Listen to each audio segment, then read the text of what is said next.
परिवार के लिए भाग्यशाली मानी जाती है ऐसी पत्नी। गरुड़ पुराण से जाने गुण। सनातन धर्म में गरुड़ पुराण को 18 महापुराणों में से एक प्रमुख पुराण माना जाता है।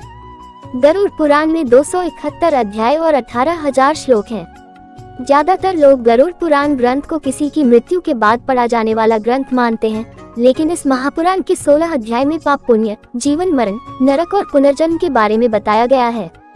गरुड़ पुराण कर्मों के अनुसार मृत्यु के बाद की स्थितियों और लोकों के बारे में उल्लेख करता है। इसके साथ ही गरुड़ पुराण में बेहतर जीवन जीने के लिए नीति और नियम, जप, तप और यज्ञ के बारे में भी बताया गया है। गृहस्थी चलाना। गरुड़ पुराण के अनुसार विवाह के बाद गृहस्थी चलाना पत्नी का परम कर्तव्य होता है। शादी के बाद पत्नी को पति के साथ उसके परिवार को अपना मानकर सभी सदस्यों की सेवा करनी चाहिए। घर परिवार के सभी सदस्य छोटे बड़ों का सम्मान करना चाहिए। घर के बड़े बुजुर्गों की बात का सम्मान करना चाहिए। घर के सभी कार्यों को मन लगाकर करना चाहिए। ऐसी पत्नी परिवार के लिए भाग्यशाली मानी जाती है।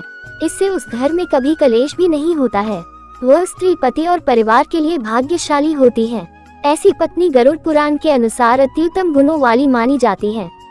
पतिव्रता। एक पतिव्रता स्त्री को हमेशा अपने पति की सेवा करना चाहिए।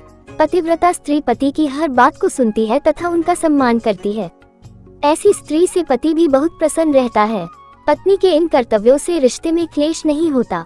भाषा। पत्नी का कर्तव्य है कि वह अपनी भाषा पर नियंत्रण रखे तथा संयमित भाषा का प्रयोग करे। पत्नी की भाषा पूरे परिवार के सदस्यों के संस्कार को दर्शाती है, इसलिए भूलकर भी ऐसी भाषा का प्रयोग न करे जिससे किसी के सम्मान को ठेस पहुंचे और घर में क्लेश की स्थिति उत्पन्न हो।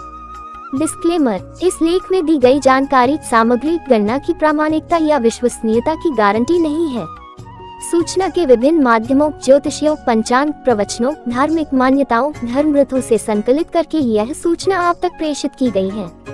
हमारा उद्देश्य सिर्फ सूचना पहुंचाना है। पाठक या उपयोगकर्ता इसे सिर्फ सूचना समझकर ही लें।